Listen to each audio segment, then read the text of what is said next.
네, 안녕하십니까. 우리 합격의 법학원 PSATA 수강생 여러분. 네. 되게 공부 열심히 하고 계시죠? 네. 오늘은 제 기초 자리에서 기초 수업 여덟 번째, 오늘 아홉 번째 시간이네요. 예. 지금 10강좌로 지금 기획이 되었는데 벌써 아홉 번째 시간입니다.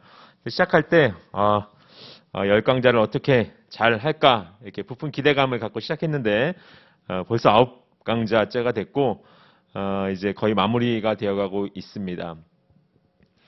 제가 여러 번 말씀드렸지만 이 강좌는 이제 기초, 아주 기초, 생기초, 처음 PSAT가 뭔지 궁금하다 해서 이제 시작하시는 분들을 위한 강의고, 그래서 굉장히 쉽고 기본적인 내용들 위주로 이제 구성이 되어 있습니다. 여러분이 처음 시작하실 때 차근차근 한 강좌 한 강좌 따라오시면서 같이 공부를 하시면 많은 도움이 될 수 있는 그런 수업이다 이렇게 말씀드리고 싶습니다. 저희가 앞에 8개의 강좌를 통해 가지고 기본적인 이론이라고 할까요? 기본적으로 알아야 할 내용들을 봤습니다. 그래서 남은 두 강좌, 아홉 번째와 열 번째는 실제로 그럼 시험에서 어떤 식으로 앞에 배웠던 내용들이 출제가 되고 있는지 그걸 여러분하고 같이 한번 점검하는 시간을 좀 가져보겠습니다. 문제는 여러분 교재에 있는 실전 문제, 마지막 챕터 실전 문제, 그 7번째 챕터의 문제를 가지고 구성을 했고요. 문제가 많습니다. 또 스텝도 1, 2, 3로 나눠서 아주 쉬운 문제부터 어려운 문제까지 여러분이 고르게 경험하실 수 있도록 문제가 잘 출제가 되어 있습니다. 책을 좀 참고하시면 좋고, 저는 첫 번째 문제들 위주로만 좀 여러분에게 소개를 해드리겠습니다. 가장 쉽고 기본적이지만 유형이 명확하게 드러나 있고, 기본적으로 이런 유형들이 나오는구나를 알 수 있는 문제들이기 때문에 제가 그 문제들을 구성을 했고요. 여러분이 이제 책으로 혼자 공부하실 때는 해설이 굉장히 자세하게 나와 있습니다. 그래서 해설을 참고하시면서 공부하시고, 향후에 좀 더 심화된 수업에서 우리가 문제풀이 과정을 다루게 될 때 또 같이 공부하시면 좀 좋을 것 같습니다. 네, 그러면은 7번째 챕터 우리 실전 문제 한번 같이 보겠습니다. 예, 첫 번째 문제입니다. 여러분 교재로는 232페이지입니다. 실수 단일 자료 문제인데요. 우리가 첫 시간에 기억하시는지 모르겠는데 12가지 유형, 우리가 문제 12가지 유형에 대해서 이야기했습니다. 그 다음에 표와 그래프의 9가지 유형 이렇게 이야기했는데 그중에 가장 처음에 나왔던 대표적인 실수 단일 자료죠. 비율도 아니고 그냥 이제 수로만 우리가 일반적으로 이용하는 그 실수로만 구성된 단일 표고요. 항상 우리가 또 문제풀이 순서에서 공부를 했는데 표가 나오면 제일 먼저 뭐를 하라고 했습니까? 이 표의 제목과 단위를 항상 봐야 되죠. 물론 문제도 먼저 읽어야 되고요. 그래서 같이 문제 한번 보겠습니다. 다음 표는 1930년부터 34년 동안, 기억하시는지 모르겠는데 이 기간을 지금 잘 봐야 된다고 했습니다. 이 기간을 먼저 잘 보시고, 정말 우리 표에도 30년부터 34년까지가 제시되어 있는지도 한번 보는 게 좋죠. 문제를 읽는 순서에서 우리가 공부를 했습니다. A 지역의 곡물 재배 면적의 생산량 해서 이 표의 제목도 중요하죠. A 지역의 곡물 재배 면적의 면적 및 생산량, 면적 및 생산량 두 개의 자료가 동시에 제시가 되고 있습니다. 그래서 단위를 항상 보시라고 했죠. 단위는 천정보, 그냥 정보가 아니고, 그 다음에 생산량도 천석, 이런 식으로 좀 옛날 단위를 쓰고 있죠. 왜 그렇습니까? 30년대 이야기니까. 과거의 역사적 자료라고 할 수 있습니다. 이에 대한 설명으로 옳은 것은 할 때 또 중요한 게 뭡니까? 여기에다가 옳은 것을 밑에다가 동그라미를 쳐서 옳은 것과 옳지 않은 것, 어떤 것을 묻는 문제인지 여러분이 확인하면서 문제를 푸는 것이 상당히 중요하다. 이렇게 보시면 됩니다. 그 다음에 제목과 단위 확인하셨고, 왼쪽에 이제 미국부터 시작해서 두류, 그 다음에 서류, 그 다음에 전체가 있다. 이 보시면서 우리가 미국이 뭐냐, 맥류가 뭐냐, 여러분 아시면 좋지만 몰라도 상관이 있다, 없다? 없습니다. 상관이 없습니다. 우리가 이 숫자에 이게 하나하나가 어떤 전체를 구성하는 구성 요소라는 것 정도만 아시면 되고요. 또 하나 체크할 게 뭐가 있다고 했습니까? 이 부분들을 더했을 때 전체 합이 나오느냐, 왜냐하면 이게 왜 중요하다고 했습니까? 여러분 기억하십니까? 이 중간에 혹시라도 생략된 어떠한 자료가 있을 수 있는데 그거를 임의로 생략을 하고서는 표시를 안 해줬을 수도 있기 때문에 이게 부분 합이 전체 합이 맞는지 보셔야 되는데 정확하게 다 더하실 필요는 없고 대략적인 걸 보시면 됩니다. 보시면은 뭐 면적 위주로 보시면은 뭐 1100, 그다음에 450, 330, 뭐 59 해가지고 아마 여기서 2000이 나오고 나머지 더했을 때 한 3000 좀 넘게 나올 것 같다. 대충 맞는 것 같구나. 이 정도 보시면 됩니다. 문제를 풀이하시다가 좀 미심쩍다 그러면은 정확하게 해보실 필요도 있어요. 근데 처음에 문제를 접할 때는 이 정도 보면은 대략 맞는 것 같다. 이렇게 추정을 하실 수 있을 것 같습니다. 네, 그래서 제가 이렇게 한번 이렇게 세로로 노란색으로 표시된 숫자들만 한번 대략적으로 더해봤을 때 전체와 비슷하다 이렇게 보는 거죠. 자, 우리가 선택지 보겠습니다. 1번입니다.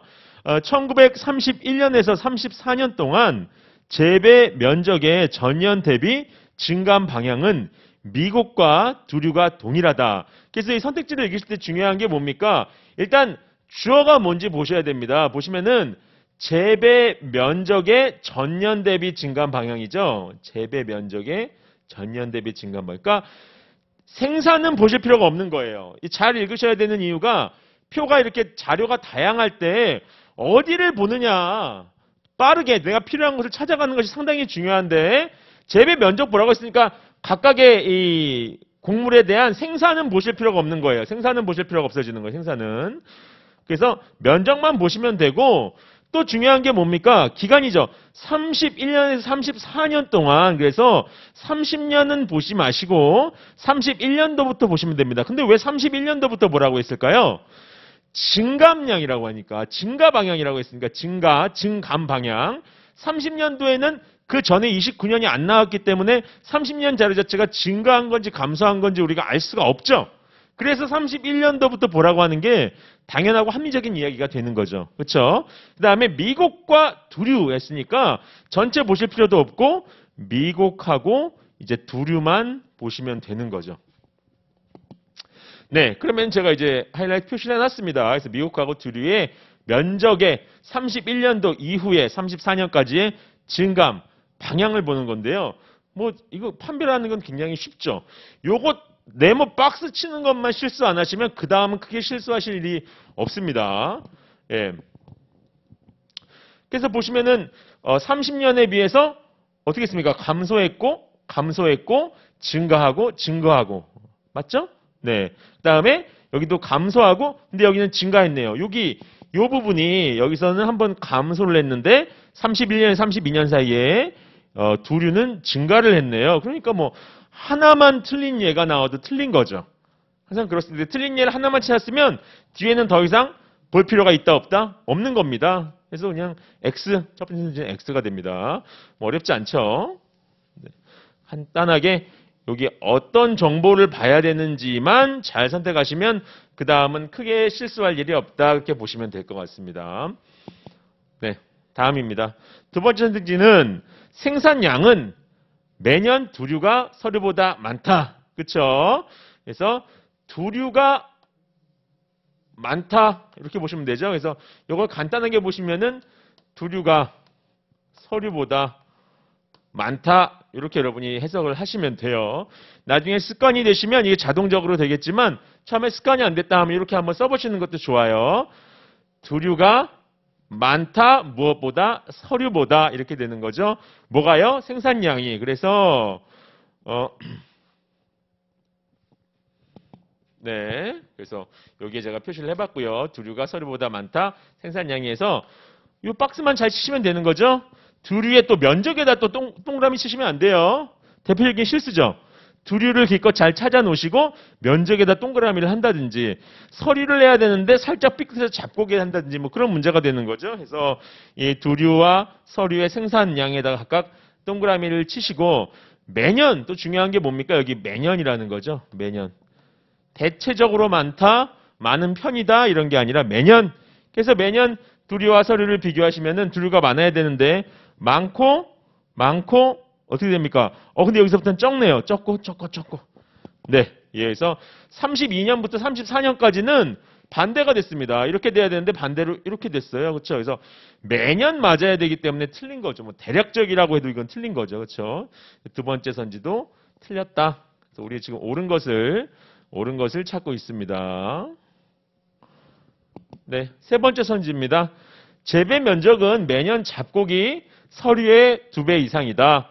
그럼 이제 잡곡이 서류의 2배 이상이다 하면 어떻게 됩니까? 재배 면적인데 잡곡이 2배 이상이에요. 뭐에? 서류의 2배 이상이다. 그래서 매년 이렇게 여러분이 한글로 나와 있는 선택지를 일종의 수식처럼 이렇게 표현하실 수 있으면 문제는 푸는 거예요. 절반 이상 문제를 풀으신 겁니다. 그럼 이제 면적에서 어디입니까? 잡곡과 서류의 이제 면적을 보는 거예요. 면적은 위쪽이죠. 박스 치시고 매년이라고 했습니다. 2배 이상이라고 했는데 계산해 보시면은 뭐 59니까 이건 아무리 많아도 뭐 300 근처에 갈 수가 없죠. 88도 2배를 내봤자 200을 넘지 않습니다. 100보다 작은 수니까요. 그렇죠? 마찬가지로 200을 넘지 않고요. 이거 곱하기 2 하면 뭡니까? 202. 이 정도는 우리 암산으로 할 수 있어야 되죠. 근데 여기 문제죠, 문제. 그렇죠? 276 되는 거죠. 276. 3이 6에다 7이 쓰니까 76이 돼서 이 두 사이에는 좀 문제가 있다. 2배 이상이 안 되는 거죠. 이건 2배 미만이 돼버린 거죠. 그래서 대략적으로는 2배 이상인데 이 매년이란 말이 나왔을 때 매년 2배 이상이다는 아니다. 틀린 말이다. 이렇게 보시면 됩니다. 그래서 세 번째 선택지도 X다. 이렇게 보시면 됩니다. 네. 다음 문제로 넘어가 보겠습니다. 여러분 이제 요 책의 구성의 특징을 좀 보셨겠지만 이 책은 뭐 그 실전 문제, 뭐 모의고사 문제 이런 건 아닙니다. 그래서 선택지도 꼭 100% 다 나오지 않고 좀 중요하다고 생각되는 선택지 위주로 나오고 해설을 좀 충실히 다른 그런 교재입니다. 그래서 선택지가 왜 3개밖에 없지? 그런 궁금해하지 마시고요. 지금 우리가 이 교재의 어떤 목적상 문제를 맞히고 못 맞히고 연습하고 그런 게 아니라 어떠한 유형이 나왔을 때 어떤 식으로 대처하는 것이 좋다라는 방법론적인 면을 여러분 제시해드리는 교재이기 때문에 꼭 선택지를 4개, 5개 이렇게 구성하지는 않았다. 그렇게 보시면 될 것 같습니다. 네, 궁금하실 수 있을 것 같아서 말씀드렸어요. 다음은 이제 두 번째 유형인데 실수와 실수 복수 자료입니다. 그러니까 실수 자료가 주어지는데 하나가 아니라 2개 이상 주어지는 경우가 있다는 거죠. 문제를 한번 읽어보겠습니다. 다음 그림은 13년 전국 지역별 그다음에 월별 영상회의 개최 실적에 관한 자료이다. 2개가 나온다는 걸 이미 문제에서 암시하고 있죠. 지역별, 그다음에 월별. 이에 대한 설명으로 옳지 않은 것은 밑에다가 이렇게 X표를 하셔가지고 나중에 헷갈리지 않게 하시면 되는 겁니다. 그래서 지역별 영상회의 개최 건수가 나오고요. 제목을 잘 보시고 전국 지역별 그다음에 합계가 나오죠. 합계. 그래서 보면은 전체적으로 봤을 때 아마 1000 나올 가능성이 높겠죠. 여기 400이고 그렇죠. 440, 500, 뭐 60 이 두 가지만 해도 지금 600이죠. 600에다가 지금 큰 숫자들이 꽤 있습니다. 그래서 대략 맞는 것 같아요. 대략 맞는 것 같고 기타까지 있고 그렇기 때문에 아마 전체 합이 이 합계가 맞는 것 같고 이 표 자체가 전국이라고 나와 있는데 합계가 나왔다면은 이게 전국 합계일 것이다라고 우리가 이렇게 추정하는 게 뭐 큰 무리가 없습니다. 두 번째 표는 이제 꺾은선 그래프로 나와 있는 표인데요. 그렇죠. 월별 내용 지금 보면 합계는 똑같잖아요. 그렇죠? 합계는 똑같습니다. 근데 합계인데 이번에는 지역으로 나눈 게 아니라 합계 똑같죠? 1082 똑같죠? 네. 이번에는 전국을 다 뭉뚱그려 가지고 월별로는 어떻게 달라지고 있는지를 이제 보는 거죠. 보겠습니다. 그래서 뭐 대략 왔다 갔다 하고 있구나. 예, 보시면 됩니다. 자, 선택지부터 보겠습니다. 1번, 2번이죠. 전국 월별 영상회의 개최 건수를 분기별로 비교하면 3, 4분기 가장 많다. 그래서 여러분 가장 우리가 이 복수표가 나올 때는 복수 그래프나 표가 나올 때 중요한 건 뭡니까?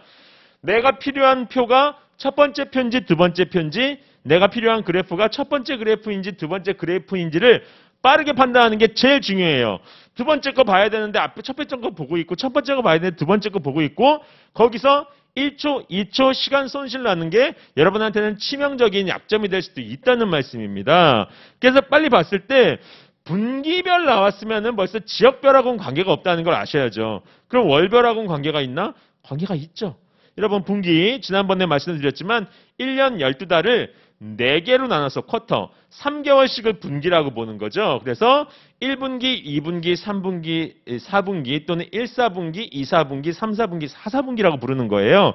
그래서 분기별로 여기 나와 있지 않지만 내가 분기별로 끊으면 되는 거죠. 끊으면.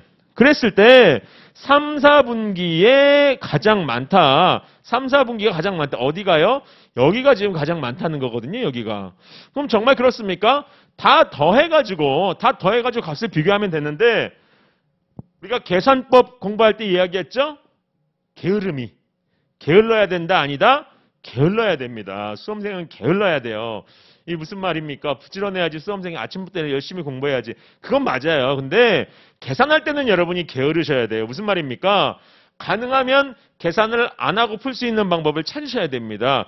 그래서 일단 가장 낮은 값들을 한번 비교해 봤죠. 그랬더니 어라 3, 4분기가 92로 가장 낮은 값들 중에서 분기별로 가장 낮은 값들 중에서 가장 높았어요. 그렇죠? 그다음 가장 높은 값을 볼까요? 1, 4분기는 114, 2, 4분기는 97, 3, 4분기는 120, 그다음에 4, 4분기는 99. 어라 가장 높은 값도 제일 높아.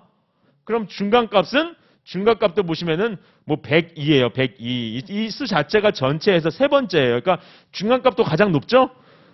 첫 번째도 가장 높아, 두 번째도 가장 높아, 세 번째도 가장 높으면 다 합치면은 얘가 가장 높을 수밖에 없겠죠. 이해 가십니까?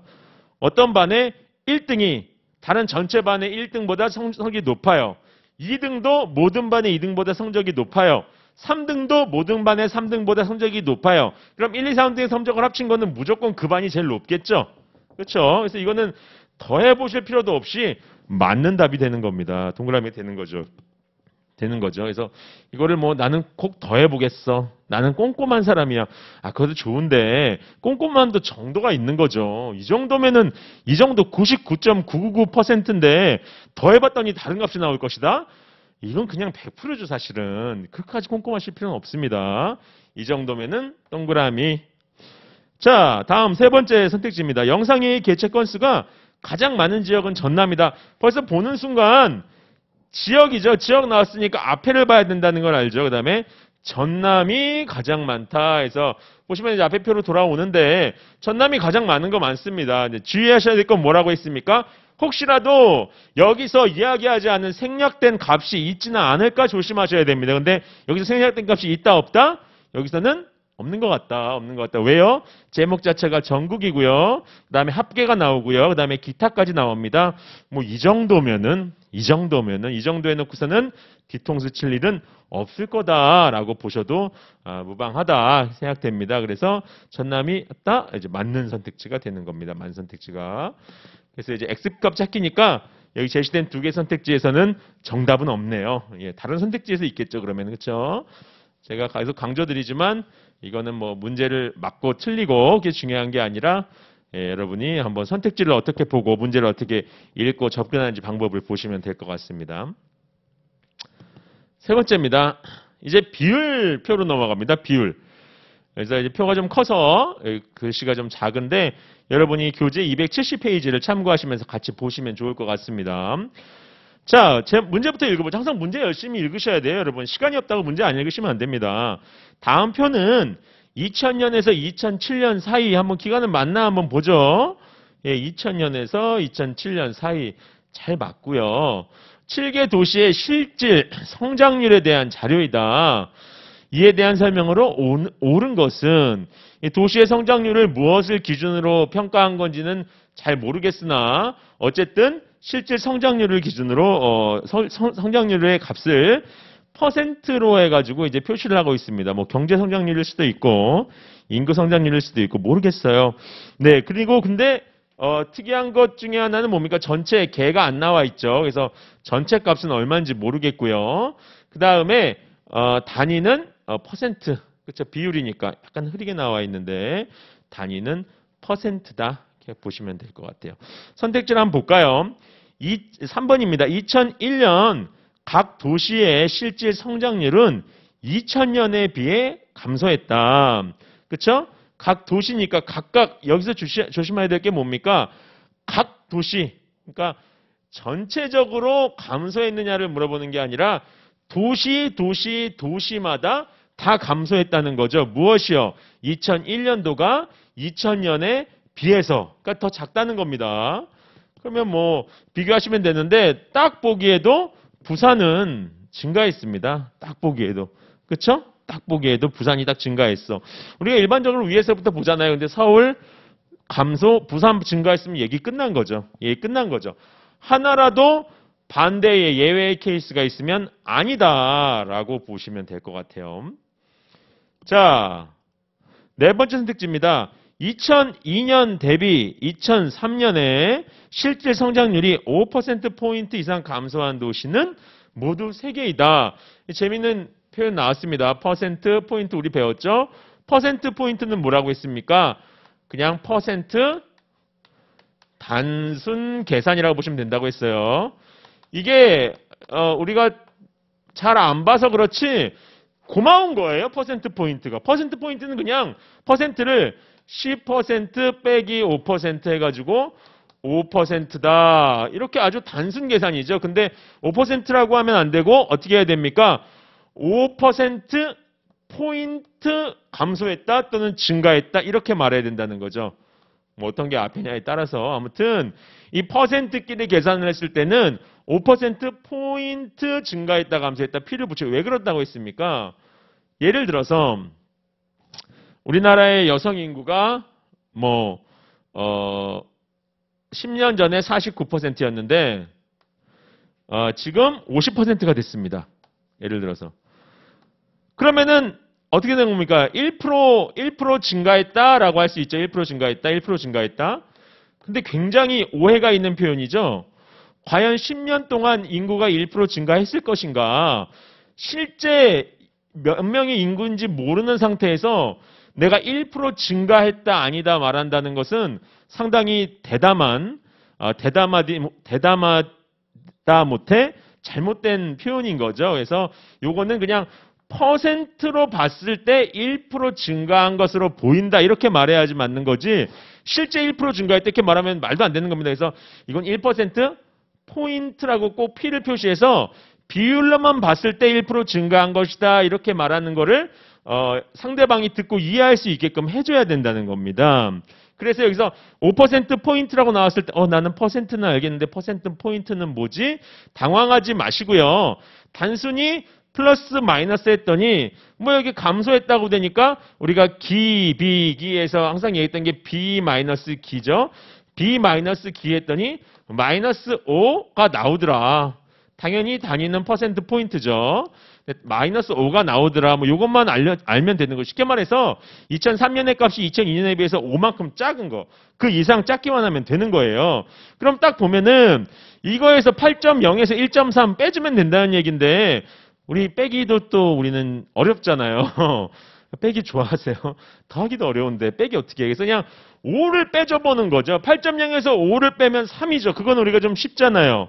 5는 우리 계산 그러면은 1.3보다는 크죠. 그러니까 5% 이상 감소했다는 걸 우리가 알 수 있죠. 만약에 8에서 이 앞에 숫자에서 5를 뺐는데 이 뒤에 숫자보다 작아지면은 5보다 조금 작아진 거잖아요. 무슨 말인지 이해되시죠?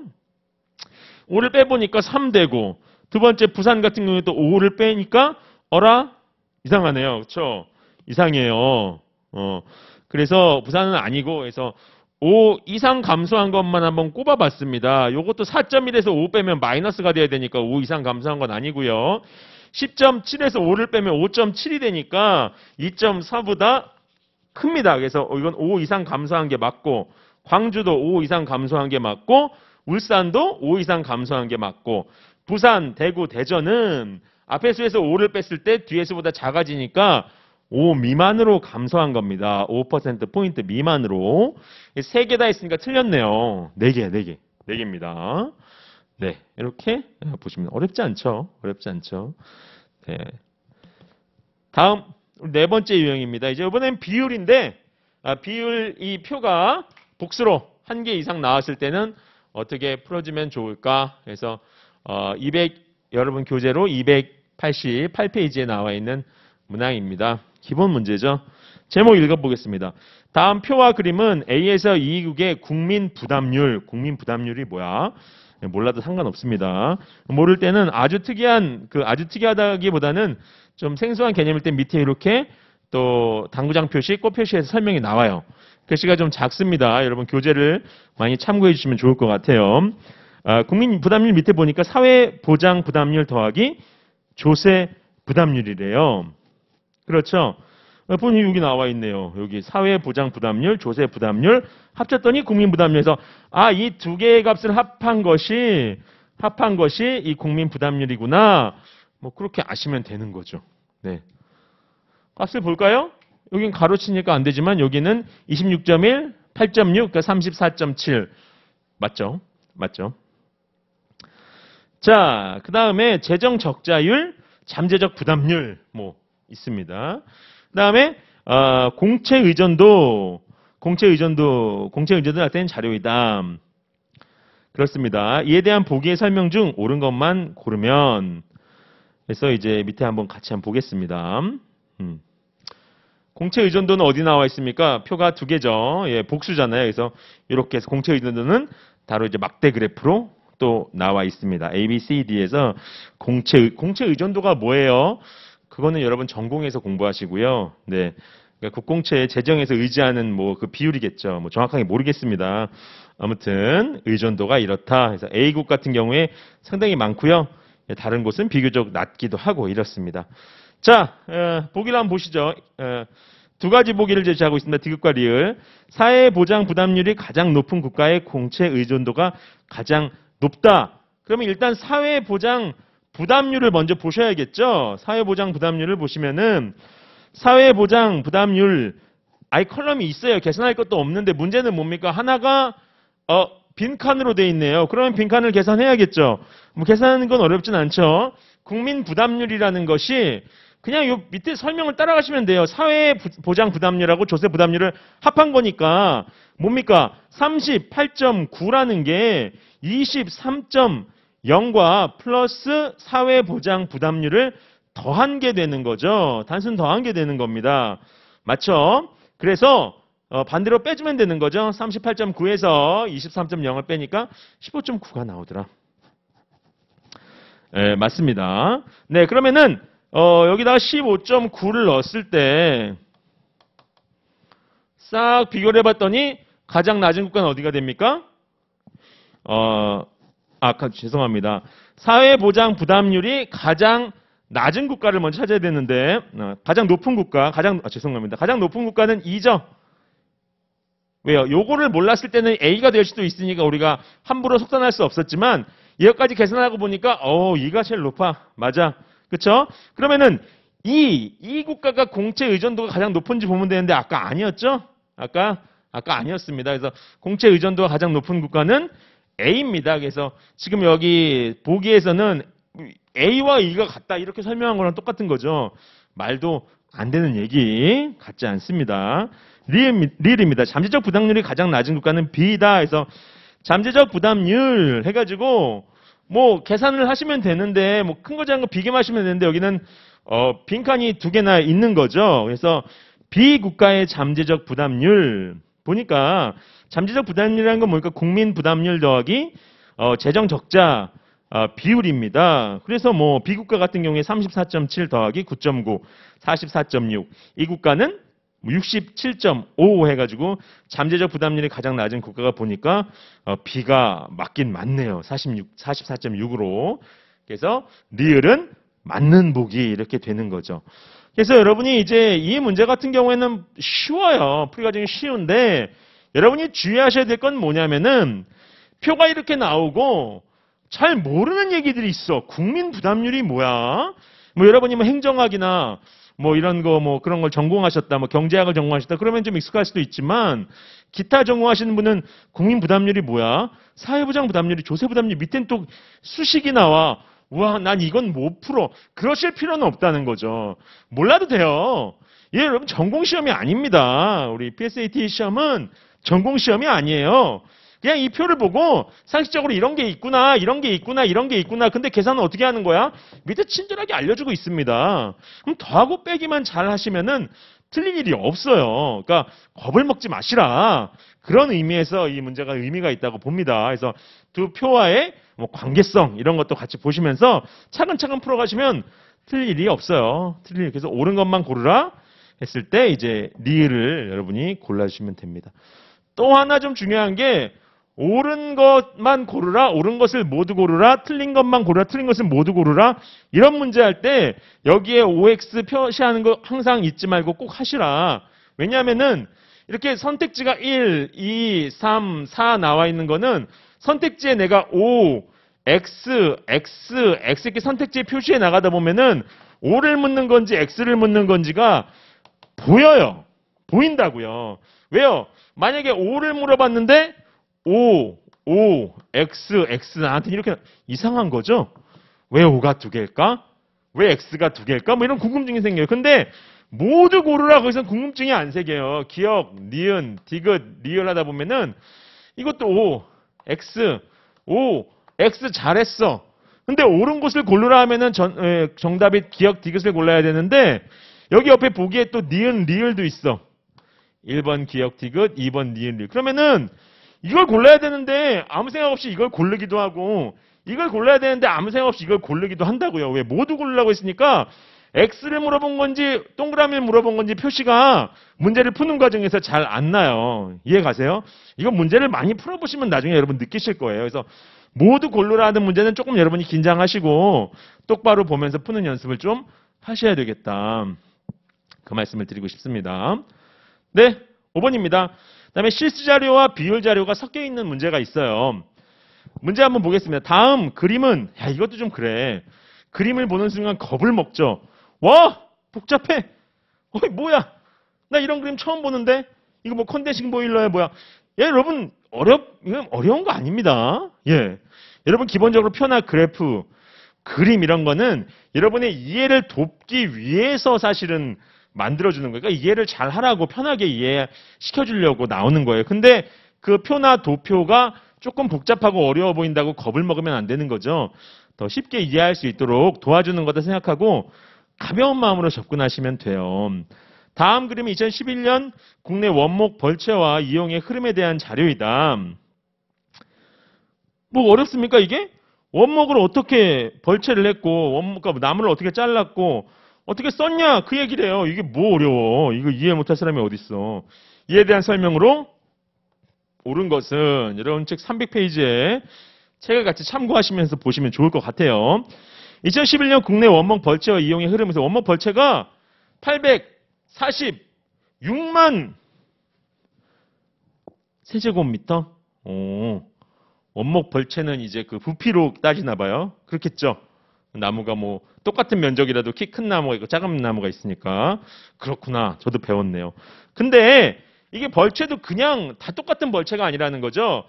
수학 벌채. 내가 심어서 정말 이걸 어떤 임업적인 목적으로 심어서 잘라서 원목으로 공급한 게 있고 그 다음에 숲가꾸기 벌채. 이게 맞네요. 그러니까 이거는 원래 원목으로 쓰려고 한 게 아니라 이제 겨울이나 뭐 이렇게 되면은 여름인가? 아무튼 여러분 지나가시다 보면 가로수 같은 거를 가지치기를 해줍니다. 왜요? 잘 자라라고. 쓸데없는 가지를 막 잘라내요. 그러다 보면 그거 어떻게 할 거야? 그거 쓰는 거죠. 그 다음에 피해목 벌채. 피해목은 뭘까요? 뭐 이렇게 바람에 태풍에 쓰러진 거죠. 뭐 이게 중요하지 않아요, 여러분.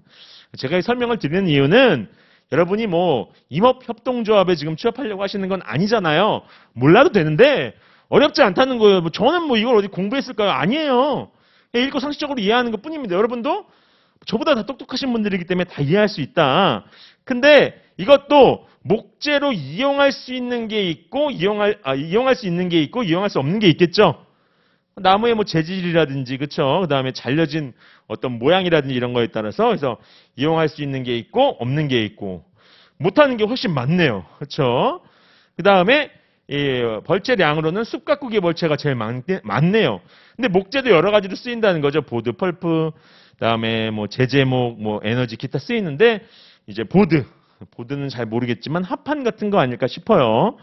우리가 보드함, 널찍한 나무판이죠. 제일 많이 쓰이네요. 뭐 어렵습니까, 이게? 뭐 어렵습니까? 그렇죠? 그래서 실수 플러스 비율 자료다. 그렇잖아요. 여기 실수들이 나오고 여기는 비율들이 나오고. 그렇죠? 실수를 가지고 비율을 한번 계산해 봐라. 한번 계산할 수도 있는 거죠. 실수가 나오고 비율을 안 돼 계산 못할 게 뭐 있어. 2번 습각구기 벌채로 얻은 원목이 목재로 이용된 원목에서 차지하는 비율이 가장 높았다. 그렇습니까? 딱 보니까 습각구기 벌채가 가장 많네. 583만 세제곱미터네. 하면 여러분 함이 딱 걸리는 거야.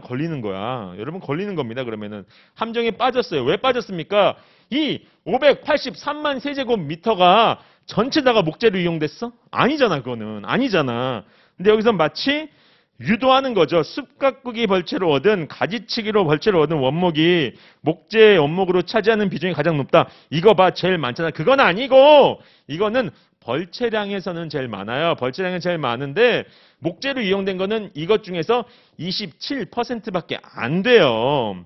무슨 말인지 이해하십니까? 그럼 사실 피해목 벌채는 중요하지 않아. 51만 세제곱미터밖에 안 되니까 이게 뭐 100% 됐어도 얘 10%만큼도 안 돼. 그러니까 얘는 고려 대상에서 멀어지는 거고요. 지금 수학 벌채와 습각구기 벌채를 좀 비교해야 될 필요가 있어요. 이 피해목까지 난 꼭 하겠어.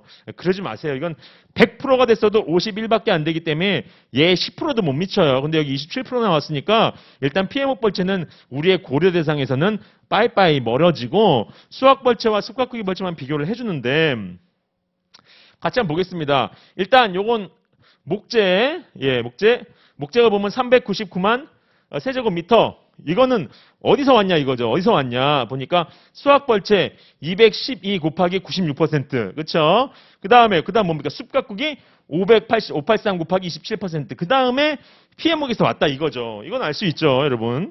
쉽잖아. 그러면은 수학목은 어디서 온 거냐? 실제로 여러분 계산하면 이렇게 해야 돼요. 212 곱하기 96%. 그렇잖아요.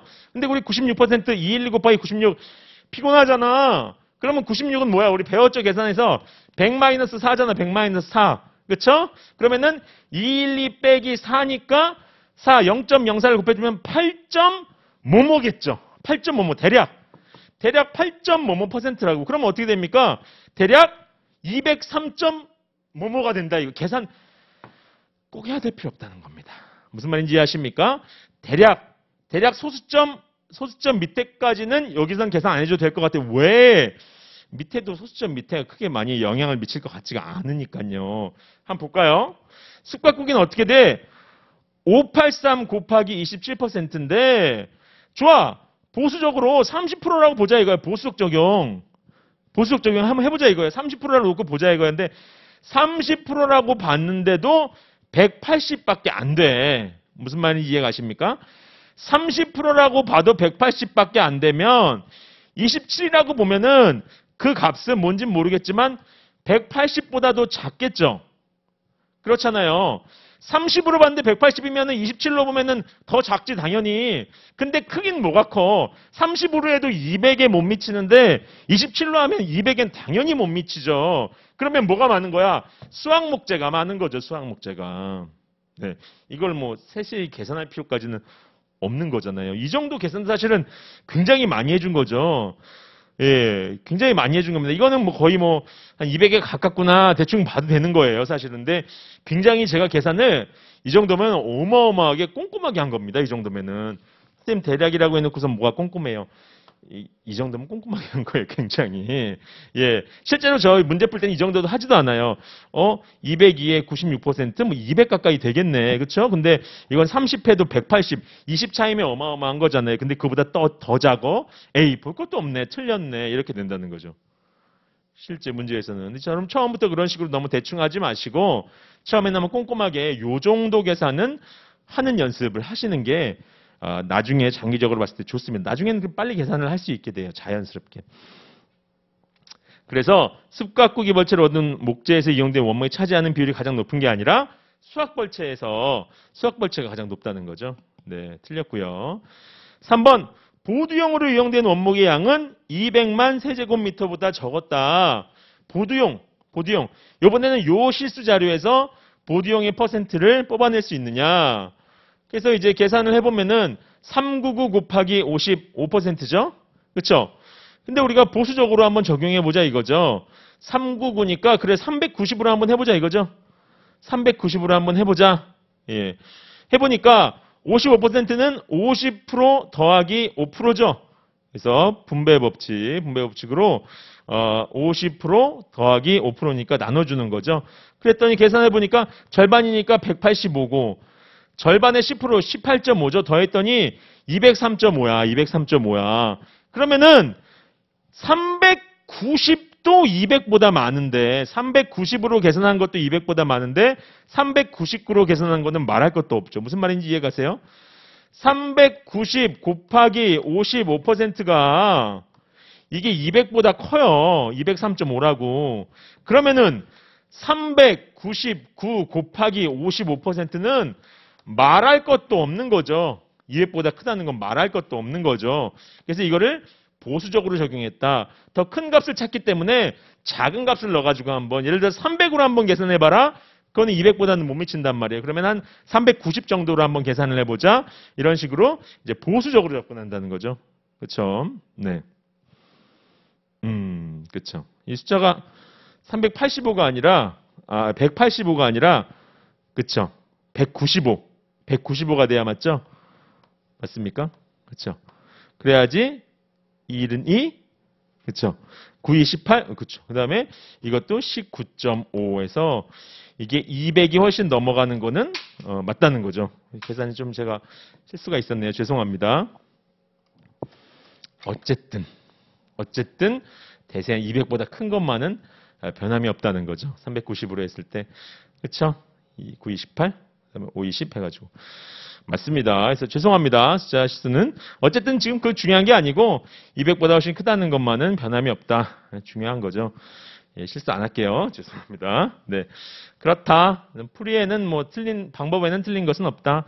그래서 둘 다 틀린 선택지가 되겠습니다. 네. 다음 6번째입니다. 실수 플러스 비율 자료. 분리형 자료라고 해가지고요. 뭐, 유사합니다. 예제를 한번 보시죠. 다음 그림은 2012년도 1월에서 4월 동안 월별 학교 폭력 신고에 대한 자료이다. 이에 대한 설명으로 옳은 것은 동그라미 찾기입니다. 그림 보시면 항상 제목 보라고 했죠. 월별 잘 보세요. 학교 폭력 신고 건수입니다. 월별로 신고가 들어왔어요. 1월부터 4월까지 단위는 그래서 건인 거죠. 신고 건수니까. 그렇죠? 4월이 많았네요. 그렇겠죠? 6위는 방학이었잖아요. 그렇죠? 그다음에 3월에 학기 시작하자마자 막 진짜 나쁜 애들이죠. 그런 애들은. 근데 좀 친해졌어요. 이제 4월 친해지니까 이제 문제가 좀 많아지고 있어요. 보시고 그다음에 월별 학교 폭력 그다음에 주요 신고자 유형별 비율이에요. 이건 비율 자료입니다. 비율 자료인데 1월부터 4월까지 있는데 신고자 유형이 주요가 3개야. 보니까 학생 본인, 학부모, 친구 이렇게 나뉘더라는 거죠. 더해봤더니 100%가 안 돼요. 100%가 안 돼. 그렇죠? 55에다 28 더하면은 어떻게 되는 겁니까? 83? 83? 그러면은 84.3밖에 안 돼요. 그럼 나머지 약 뭐 15%는 어디 갔어? 다른 유형이 있겠죠. 뭐 선생님이 신고했든지 뭐 그렇죠? 뭐 누가 뭐 형이 신고했든지 뭐 그런 게 있다는 거죠. 있겠죠 뭐. 그렇죠? 그렇구나. 그 정도 여러분이 일단 파악하시면 돼요. 선택지 보시죠. 3번 2월에서 4월 중 전월 대비 학교 폭력 신고 건수 증가율이 가장 높은 달은 3월이다. 문제 선택지를 잘 읽어야 돼. 2월에서 4월. 왜 2월부터 했을까? 1월부터 아니고 증가율이니까. 여러분이 이제 문제를 보다 보면 추측이 되죠. 그다음에 전월 대비 학교 폭력 신고 건수네요. 월별 신고 건수는 이 표를 보면 된다, 안 된다? 안 된다. 안 된다. 앞에 걸 봐야죠. 그래서 신고 건수 증가율이 가장 높은 달은 3월이다. 그래서 증가율을 보려면 어떻게 됩니까? 증가율은 우리 제가 늘 말하지만 그래서 비교 연도가 최근, 기준 연도가 전. 그래서 전년 대비다. 지금 2020년이다 그러면은 항상 기준 연도는 기준 연도는 항상 19년. 그렇죠? 비교 연도는 지금 20년. 그다음에 역시 기준 연도는 19년. 뭐 거의 99.99%가 이런 식으로 된다고 보시면 되는 거죠. 기비기 어렵지 않죠? 그러면은 원래는 이제 이런 식으로 계산을 해주는 거죠. 2월 같은 경우에는 비교 연도가 1100인데 기준 600을 빼가지고 기준 600으로 다시 나눠주고 이렇게 계산하면 되는데 이렇게 해서 하셔도 됩니다. 이렇게 하셔도 되고요. 근데 저 같은 경우에는 귀찮잖아. 이렇게 하는 게. 그래서 게으름이가 또 튀어나와가지고 요 사이에다가 차익을 그냥 써요. 보면은 600에서 1100으로 증가했으니까 500 증가했구나. 1300 증가했구나. 1200 증가했구나. 쓰고 이게 차익이잖아요. 이게 뭡니까? B-기잖아요. 이거를 뭐로 나눠줍니까? 기로 나누. 기는 뭡니까? 요 앞에 거잖아. 기비기장에서 앞에 거로 나눴더니 500을 600으로 나눴더니 100%에 좀 못 미쳐요. 그렇죠? 좀 못 미쳐. 근데 1300을 1100으로 나눴더니 100%를 넘어버리네. 오유. 1200을 1300으로 아니죠. 1200을 2400으로 나눴더니 이건 딱 50%밖에 안 되네. 그렇죠? 그러니까 가장 높은 때가 언제예요? 헷갈리시면 안 돼. 요거는 2월의 자료고 요게 3월의 자료고 요게 4월의 자료인데 가장 높은 게 3월 맞잖아요. 맞죠? 그렇죠? 그래서 간단하게 메모하고 3월이 제일 높구나. 이 정도는 판별할 수 있다. 숫자가 크게 제시됐기 때문에 판별할 수 있다 해서 맞는 거죠. 3번은 맞는 선택지. 4번 보시죠. 학생 본인이 학교 폭력 신고 건수는 1월이 4월의 10% 이상이다. 1월이 4월의 10%니까 1월이 이상이긴 이상인데 4월의 이상이 아니라 4월의 10%보다는 많다는 거예요. 그래서 지금 이 표를 봐야 돼? 아니죠. 신고 건수 아니네 맞네요. 그렇죠. 학생 본인의 신고 건수니까 신고 유형별표를 봐야 되는 거죠. 유형별. 이건 전체니까. 그렇죠? 그래서 유형별표로 넘어가 보시면은 이쪽 표. 여러분 보시기에 오른쪽 표를 보셔야 돼요. 자, 1월이 4월에 10%보다 많다. 학생 본인이 뭔지 잘 봐야 되죠. 여기 마른 목골로 된 꺾어선 그래프니까 요 그래프가 되는 거죠. 예. 잘 보이십니까, 여러분? 네. 색깔로 할까? 예. 여기. 똑같네? 네. 네. 아무튼 그거라는 거죠. 아시죠, 여러분? 여러분 책을 잘 참고하십시오. 다른 걸 보시면 안 돼요. 마른 표로 되어 있는 학생 본인 요겁니다. 네, 그래서 요 값이라는 거죠. 요 값이라는 거죠. 그래서 10% 이상이다 봐야 되는데 이거 그러네요. 실제 요거는 퍼센트만 가지고 계산하시면 또 큰 실수를 하실 수가 있겠네. 왜입니까? 여기 보시면은 잘 읽으셔야 돼요. 학교폭력 신고 건수, 학생 본인의 학교폭력 신고 건수의 비율이 10% 이상 증가해 10% 이상이다 하면은 이것만 보시면 돼. 비율이. 근데 여기 비율이 아니라 실제 신고 건수래. 신고 건수. 근데 이 표에는 실제 신고 건수는 안 나왔잖아. 여기 28%가 반드시 4월에 59%보다 많다는 보장이 있어요. 베이스 금액을 모르면 모르죠. 베이스 금액은 어디 있어? 왼쪽에 있다는 거예요. 왼쪽에. 기초 금액이 나와 있다는 거죠. 이 59%가 어디서부터 나온 거냐? 이 3,600으로부터 나왔다는 거죠. 28%는 600으로부터 나왔다는 거죠. 어디에서 나왔는지를 너희 조상이 누구야? 너네 할아버지 누구니? 여기라는 겁니다. 여러분 그걸 아시면 되는 거죠. 우리가 계산을 할 수 있게 된다는 얘기입니다. 그래서 계산해 보면은 여기 보시면 1월은 600에 0.28%고 3월은 3,600에 59%인데 거기에 10% 0.1보다 이 위에가 1번이 2번보다 크냐 작으냐 이상이냐 아니면 미만이냐 뭐 초과냐 이하냐 지금 그 얘기를 하고 있는 거잖아요. 그럼 대소 비교를 해주면 됩니다. 그런데 곱하기로 이어진 실수들의 대소 비교했던 거 여러분 기억나시는지 모르겠어요. 비슷한 값을 뽑아내는 게 굉장히 중요합니다. 그래서 여기 600 그다음에 3,600에서 여러분 600이 보이셔야 되는 거죠. 600이 보이면 6이 되죠. 그렇죠? 600 곱하기 6에 3,600이 되는 거고 0.5 곱하기 0.1이니까 0.059 소수점 하나가 앞으로 간 거죠. 앞으로 가면서 소수점 밑에 세 자리가 됐습니다. 네, 그러면은 600 곱하기 간단하게 해보니까 이게 대충 뭐 어떻게 됩니까? 65, 30 그쵸? 그 다음에 69, 54 하니까 0.3 모시기 어디 0.3을 넘어가네요. 요거를 계산했을 때 0.3이 넘어가. 0.3이 넘어가. 이미 뒤에 것까지 안 해도 0.3이 넘어가. 그러면은 0.28보다는 크다는 걸 알게 되는 거죠. 크다는 거를. 그러면은 2가 1보다 지금 크잖아요. 600은 똑같으니까 볼 필요도 없이 뒤에 곱해준 숫자만 보면 되는데 이건 1은 0.28이 확실하고 2는 모르겠는데 0.3 모시기라는 거죠. 뭐 이거까지 계산을 하고 있어요. 3 나왔으면 얘기 끝난 거지? 3 나왔으면 끝난 거잖아요. 금메달 하나 있으면 은메달 10개보다 더 좋다면서 우리나라는 그렇잖아요. 그렇죠? 은메달 100개 있으면 뭐해? 금메달. 이 뒤에 어떤 숫자가 들어가면 뭐해? 3이 들어갔으면 이게 더 큰 거지. 이쪽이 큰 거니까 틀렸다. 보시면 되는 거죠. 5번. 학교 폭력 발생 건수는 매월 증가했다? 학교 폭력 발생 건수 나와 있고 매월 증가했다? 자, 그런데 실제로 그렇습니까? 왜 아닙니까? 왜 아닙니까?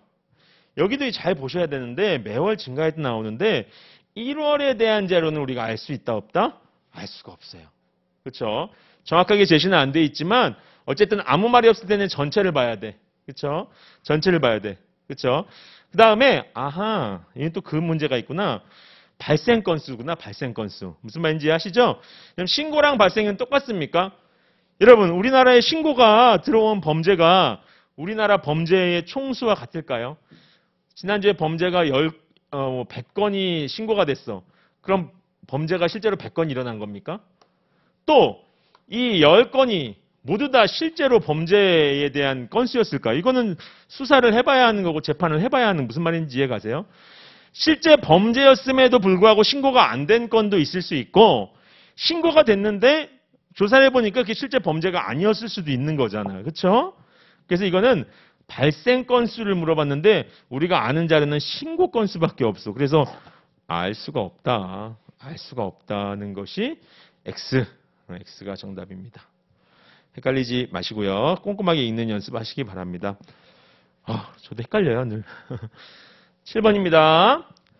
다음 표를 이용하여 보고서를 작성하였다. 제시된 표 이외에 보고서를 작성하기 위해 추가로 필요한 자료만을 보기에서 모두 고르면 그렇죠. 자, 보겠습니다. 연답을 세수 상위 세무서 상위 1, 2, 3위 하고 세무서 이름과 얼마다. 그다음에 2번 하위 1, 2, 3. 네. 뭐 하위가 좋은 겁니까? 상위가 좋은 겁니까? 뭐 그런 거 없죠. 예. 뭐 세금 많이 내면 뭐 무조건 좋은 건가요? 네. 저한테 뭐 좋을 수도 있고 아무튼 네. 근데 보고서를 한번 보죠. 이게 보고서형의 아주 대표적인 형인데 뭐 제목 보시고 단위 보시고 그렇죠? 연도 2005년부터 9년까지 보시고요. 이제 보고서를 하나하나 읽어가면서 여러분 판단하시면 돼요. 한 문장씩 한번 읽어보겠습니다. 첫 번째, 2009년 세수 1위 세무서는 10조 4,169억 원 앞에 제시돼 있어요. 남대문이에요. 그런데 문제는 뭡니까? 맞잖아요. 104, 169. 이것도 단위를 못 읽으시면 안 돼요. 억 원이니까. 그쵸? 여기 4천억, 4,196억. 앞엔 조죠. 그러니까 10조 이렇게 되는 건 맞는데 문제는 뭡니까? 근데 국세청 세입의 7%래. 2009년도 국세청 세입은 얼마였어? 몰라. 안 나왔다고. 안 나왔잖아요. 그러니까 2009년도 세입이 필요한데 보니까 2009년도만 제시된 건 없고 66년부터 9년까지 구청조 세입 이 세입은 이 자료는 추가적으로 필요한 자료가 맞다. 기억은 맞죠. 두 번째입니다. 2위, 3위는 각각 영등포인데 금액도 8조, 6조 이렇게 나오고 그 다음에 울산인데 2006년 이후로 순위 변동이 없다? 영등포 맞잖아. 영등포, 울산 금액도 다 맞는데 2006년 이후로는 변동이 없어요. 2005년에는 변동이 있었는데 2005년에서 6년 사이에는 변동이 있었는데 2006년 이후로는 변동이 없다. 맞네. 그렇죠? 그래서 뭐 더 이상 자료가 필요 없는 자료고 그다음에 맞고 틀리고가 중요한 게 아니죠. 여기서는 더 이상 자료가 필요 없이 그냥 확인이 가능하다는 거죠. 틀려도 상관없어요. 만약에 그런 문제 잘 안 나오지만 값이 틀렸어. 또 틀렸다는 것만 확인하면 되는 거예요. 2009년 세수 최하위 세무서는 해남, 남대문 세무서 세수 규모의 0.2%도 못 미치는 수준이다. 그래서 보니까 남대문이 1위, 그다음에 최하위가 해남 맞잖아요, 그렇죠?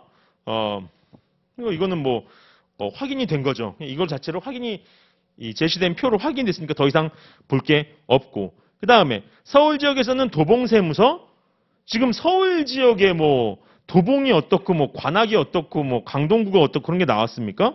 안 나왔잖아요. 갑자기 왜 나왔어? 그렇죠? 그래서 서울 소재 세무서 별. 서울에도 뭐 있겠죠. 뭐 어디 몰라요. 저는 어딘지 모르는데 있겠지 뭐. 그렇죠? 거기 별로 세수 규모를 알아야 추가 자료가 필요하다. 그다음에 국세청 세입은 1966년 개청 당시가 얼마였는지 어떻게 알아? 자료 안 나와 있는데 그래서 다시 한번 기억은 재탕이네요. 다시 한번 기억이 필요하다. 마지막으로 전국 세무서 수는 66년 77개에서 66년 자료 뭐 있었어? 없었잖아요. 세무서 수. 그렇죠? 증가했대. 그러니까 역시 세무서 수도 필요하고 그래서 추가적으로 필요한 자료 이 보고서를 완성하기 위해서 앞에 이 보고서가 맞다 틀리다 그건 중요하지 않습니다. 그건 중요하지 않아요. 이거를 완성하기 위해서 더 필요한 자료 그러니까 앞에 표만 가지고도 이 보고서가 맞는지 틀렸는지 검증이 가능하다 문제가 없는데 검증이 안 되는 내용들이 부분 있어. 그래서 더 필요한 게 따져보니까 기억, 디귿, 리을이더라. 어렵지 않습니다. 네, 이렇게 여러분이 보시면 됩니다. 그래서 오늘 1번부터 7번 유형까지 한번 같이 봤고요. 여러분 이제 요게 아주 기본 문제입니다. 기본 기초. 그냥 쉽고 누구나 알아야 되는 문제고 그 뒤에 이제 스텝 2, 3 해가지고 어렵고 고급스러운 게 뭐야? 어려운 문제, 좀 난도가 있는 문제들이 나옵니다. 그래서 여러분이 같이 한번 풀어보시면서 뒤에 해석이 충실하게 되어 있으니 같이 보시고 공부를 하시면 좋을 것 같고요. 이후에 우리가 또 좋은 기회가 된다면 우리 시간을 갖고 같이 한번 풀어보는 시간도 가지면 좋을 것 같습니다. 예, 이번 시간은 여기까지 진행하겠습니다. 감사합니다.